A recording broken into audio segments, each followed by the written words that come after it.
Championship week. Welcome to Prep Rally. After almost 5 months and thousands of games and even more, hey ref, call it both ways. The high school basketball season is down to its final week. The state championships are in Hot Springs starting on Thursday and will wrap up on Saturday night in the Spa City. There will be 14 champions crowned over that 3-day period. It's quite a hoop fest down at Hot Springs, in addition to all the horse racing that'll be going on, not right around town. Northwest Arkansas has 4 teams in the hunt for state titles after they advanced through state bracket play last week. Fayetteville Lady Bulldogs, they will headline the group of NWA teams down there. The number 1 ranked team in the state is 29-2. Will take on defending champion North Little Rock at 11 a.m. Saturday. Fayetteville earned the first round bye at the state tournament last week at Van Buren and then knocked off Conway and Little Rock Central to advance to the championship game. Our Rick Fire spoke with Fayetteville coach Vic Rimmer this week as his team prepares for Saturday's big game. We're excited about the opportunity to play in the state finals this Saturday at 11 a.m.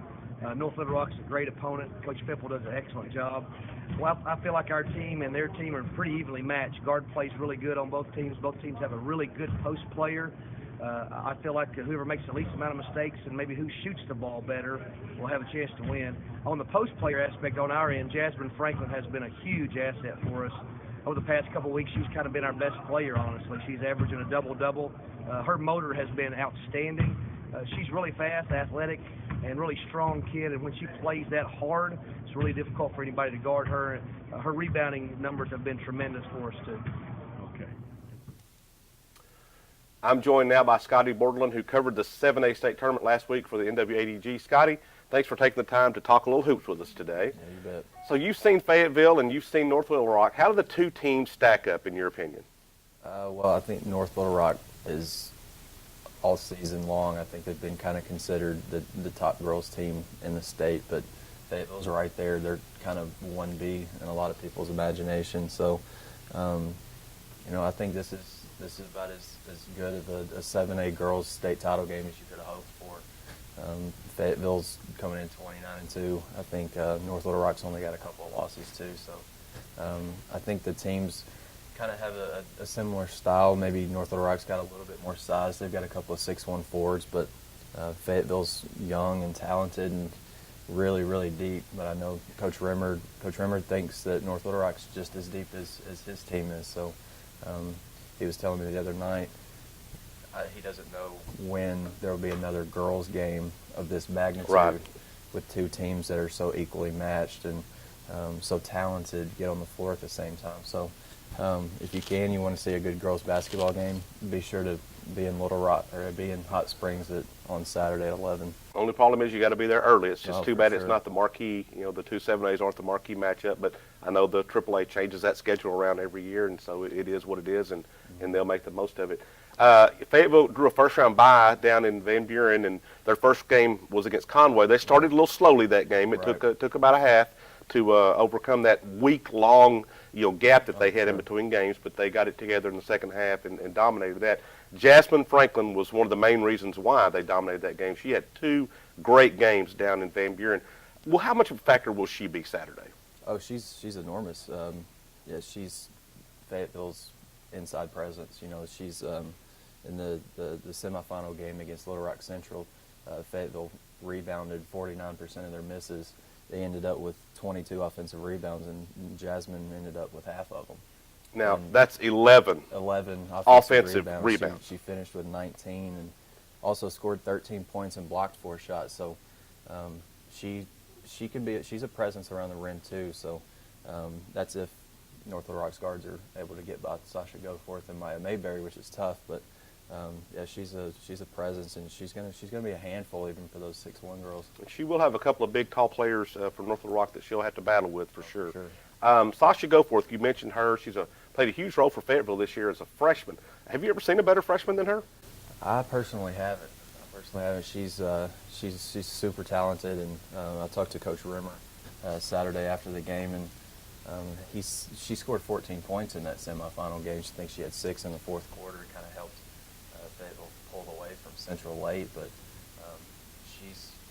several times she's so composed. She pump fake from the three-point line, take a couple of dribbles in the middle of the lane and throw just a gorgeous floater. She did that 2 or 3 times, and Coach Rimmer said that the game against Conway was the first time all season that he'd seen her nervous, but she got through that. Right, battled and through so it. once she got to Little Rock Central, she was more comfortable. Missed some open shots that she normally probably wouldn't miss, but she came up big in the fourth quarter for him, scored 6 for him, and yeah, she's going to be a kid to watch. She's making a name for herself already. She's one of those players that I kind of describe as being sneaky good. You look at her game, and she's not in a hurry. She plays at a pretty even keel. Plays at her own pace. She really does. And you look up on the scoreboard, and you're thinking, well, she hasn't scored that much. And you look up, and she's got 13, 14, 16 points, and you're like, wow, where did she get those points at? And so it just kind of, it's sneaky about the way she plays. It's not in big bursts. It's just even all the time. Yeah, she gets a lot of her points just in the flow of the game. And yeah, like you said, you'll look up and she's got 10 or 12 points, and she impacts the game in a lot of ways. It's not just her scoring. She blocked a couple of shots. Boy, she did. Comes up with some big steals and big rebounds too. So. Yeah, she slapped one girl's shot behind the bench. Right. So yeah, she's good at both ends of the floor. Well, Fayetteville won't be the only team that we'll have from Northwest Arkansas that'll be in title contention on this weekend. Fort Smith Northside boys also playing for a state title. They'll be playing Saturday. They play right after the 7A girls game, and they'll also be playing North Little Rock at 12:45 on Saturday. Scotty, the Grizzlies looked really impressive down in Van Buren, but we know all the tradition that North Little Rock has. Sure. How do you see this one shaping up? I think it's a guard-oriented game. You got Isaiah Joe and Tevin Brewer, Northside. Those kids could put 50 points on you any given night, and then you got Jarvis Ricks and Deion Dobbins at North Little Rock. Those kids are explosive too, maybe a little bit more size. But Tevin Brewer's proved all year and literally his whole career that he doesn't really care that he's fearless. He's 5'7". He's fearless, and he told me the other night that Northside got down 12 points in the third quarter. They were down 10 at halftime. He said he had to turn into a killer, and that's what he did. Northside outscored Harbor 46-23 in the second half, and a lot of that had to do with Tevin Brewer and Isaiah Joe. Finally, he made his first 4 shots. Boy, he's smooth. He made his first 4 shots of the second half after going 0 for 5 in the first. So him making shots really lifted their offense, and then Tevin Brewer's just so steady. Tevin's a kid who he's not shied away from his vertical challenges, No, I guess I would say. not at all. But Tevin Brewer and I have something in common. We're both waiting on our growth spurts, so Yeah. maybe we're going to get that one these days. Ironically, this is Northside coach Eric Burnett's first state title game appearance since he was the coach at Harbor when they made it to the state championship game, and they came up a little short that year when he was at Harbor 2, Northside, his alma mater. So maybe Coach Burnett can get it done this time, and we hope that the Grizzlies can bring that title back to Fort Smith. Let's take a quick break here. When we come back, we'll take a look at the lower classifications as Pea Ridge continues to enjoy a storybook year in sports. We'll also, right now, during the break, take a look at some of the great photographs our NWADG photo staff got last week during state tournament play. We'll be right back.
Joined by Mike Capshaw, NWADG sports writer. Mike, what a year this has been for Pea Ridge boys.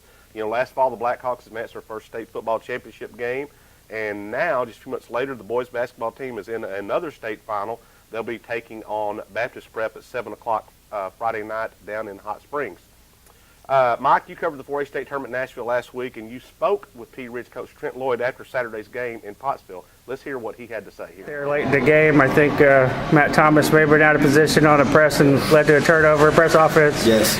What was going through your head right there? Y'all had the control of the game, but they were slowly creeping back into it. Oh, it's just one of those little small things that, at that stage of the game you can't do. But, Matt played such a great game tonight. Wow. All 7 of them that got out there and gave everything they had, and it was a fun game. It was an energetic game. I was very proud of the way we executed and played together, though. So, Mike, this is where the Blackhawks thought they'd be all along, right? Right. So what the plan was all along, the goal, of course, of every team is to get to the state finals. So they are not surprised at all by this deep run to the state finals. No, they're not surprised. This is what they planned all along. Their motto or team moniker, whatever you want to call it, was all in all year. And they've won 30 games, as you're about to tell us, and did a really good job all around. I think there was some times where you weren't so sure. They'd get upset by Prairie Grove late in the year, and actually I think that loss was a good thing for them. They needed that kind of wake-up call to know that we're not invincible, because they had won like 18 in a row at that point. Right. Something we have not talked about here on Prep Rally, but something that we've talked about as a staff is, the transfer from Matt Thomas from Farmington, where he had been a very successful player there since he was a freshman, over to P. Ridge this year. Is that kind of what moves that needle for P. Ridge that took them from what was already going to be a good team to a great team? I think so. We knew that they would probably win district. They had a chance to win regionals, but I think Matt Thomas maybe put them over the top. He's a 6'4" combo guard forward who can guard the other guy's best post player if needed, but usually he ends up guarding the best small forward, power forward type.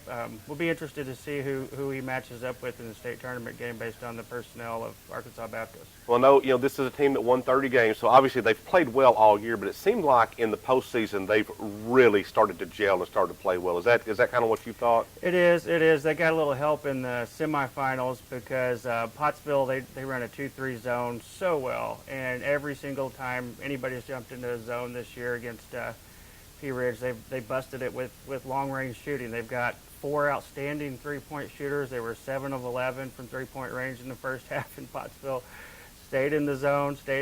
I kept asking the radio guy, do they actually run a man? Can they run a man? And he says, I don't know. I've never seen it. But they finally got into a man, but it was too late. I know if a team is in zone, I know Joey Hall, the P. Ridge point guard, his eyes have got to light up when he sees that, because that's basically, a green light for him. Absolutely. Joey Hall's unbelievable player all around. Great defender, too. He locked up Huntsville's Ty Bohannon in the district tournament finals, and then again in the regional finals. Limited did a top, a double-digit score to 3 total points in 2 games. But they've also got Kobe Rose, a junior, Yep. who he hit 4 3-pointers in the semifinals against Pottsville, and then Weston Church is finally back to full strength after kind of being slow to recover from an off-season knee surgery, and Weston has really came on at the right time and is a great big piece of the puzzle for him. Now, something we haven't talked about, they lost Britton Caudle. He was their post player, one of their few really big-bodied inside guys. Lost him at the end of the first game of the regional tournament. Broke his arm in a couple places, or some elbow. Yeah, shattered his elbow in 3 places. So how have they countered that? What have they done to counter that loss? Well, Weston Church has actually been starting now, but Mikey Mahoney is a sophomore who's been coming off the bench. He's 6'3", listed generously, he says, at 245. He's probably closer to 260. Real strong kid, lineman for the football team. But I'm not sure. I think this week is the time that it could really hurt him, losing Britton Caudle, because he's really strong, senior, more mature body. He's playing football, signed with Pitt State, so he's a strong kid, and I don't know how far we're getting into it yet, but Arkansas Baptist has the 7'3" post player. Well, that was my next question, is how do these Blackhawks stack up against him? Because they do have one of the tallest, if not the tallest player, it has to be one of the tallest players in the state. It's the tallest one I'm aware of. There may be some kid at a Class B Armorel, or I don't know if there's not any Class Bs anymore, but a small school that we've not heard of, but 7'3", and he's mobile. He shoots the 3. Connor Vanover, we're talking about, he's a junior for the Arkansas Baptist Eagles, and the best way I saw them defended in the tournament was when he was pushed a little bit away from the basket. Someone strong inside like Caudill that would lean on him because he's just tall and skinny. You know, he's 16, 17 years old. He's not filled out muscular-wise, so a stronger post player like that will help push him away from the basket. And the further out he gets with his back to the basket, the less effective he is with his turnaround jump shots. But he cleans up his own misses. He's right there getting rebounds. They can't even call over the back on him because he's technically not over the back. He's just reaching over guys. And so I'm concerned about him, but not quite as concerned for P. Ridge's sake about Isaac McBride. Their great guard. Unbelievable. Sophomore player, scored 20 points in the second half of their semifinals win. And he just took over the game. I mean, it was like Michael Jordan when he got into the zone, just hitting everything. He can slash and take it to the basket with either hand. He's lightning quick first step. Can shoot the three. He got hot and hit some threes from way back there. I'm not sure how P. Ridge will guard him. I think you might see Joey Hall on him. You might see Cole Wright, who's probably one of their better defenders. Got some good quickness. Great quickness, strength. Isaac McBride, for a sophomore, is well put together kid. I think he's the #1 player in that class. Arkansas Little Rock has offered him a scholarship. I think what P. Ridge's main key to victory is going to be to try to take those two guys out of the game, or try to neutralize them as much as possible, and make those other three guys beat them. That's the only chance I think they have. I think overall, P. Ridge has more weapons, but the two weapons for Arkansas Baptist are, future college players, major college players possibly. So it's going to be a tough task. Well, if they are not able to slow down Vanover and they can't slow down McBride, P. Ridge still has one great weapon here to their advantage in their arsenal, and it appears that it's the socks that Coach Trent Lloyd wears during the games. Now, Cardinals fans, look away. Now, understand these socks are hideous. They're Chicago Cubs. He loves baseball, loves him some Chicago Cubs. We've tried to get him therapy for that, but it hasn't worked. But understand, we have video of these lucky socks that he wears. That Mike got some video. Let's take a look at these hideous Cubs socks that P. Ridge coach Trent Lloyd wears during games. So we didn't ask Trent if he wears a lucky garter too, but just in case, Trent, you do need to understand the rose does go in front. So now it's time for a little shameless plug. Okay, everybody knows I got no shame to my game anyway. So anyway, we want to give you just a little bit of a teaser here to a couple of big things that we've got coming up in sports in the NWADG. On March the 19th, we will release our all NWADG swim and wrestling selections. This week we did a very cool photo shoot for one of those, for the swim part of that, and we got some special behind-the-scenes look at some of the fabulous photos, swimming photos that our photography staff got this week at Bentonville. Take a look at this video here. You're running now.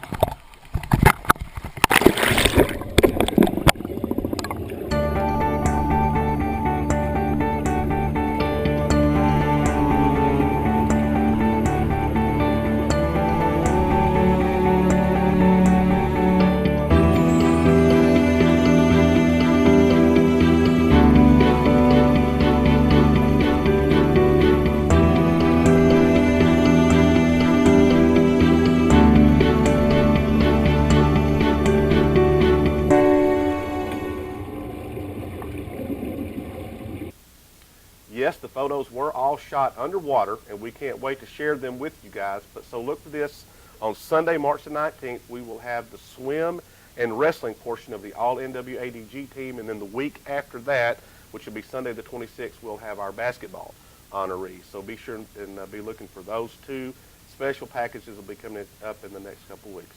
We'll have full coverage of all state finals games this week in Hot Springs. We'll have advances, player features, team capsules, all leading up to Thursday's first games. Plus, we'll have coverage of every state championship game, photos, all of that in every classification in the NWADG. Thanks for joining us here at Prep Rally, and we'll see you next time.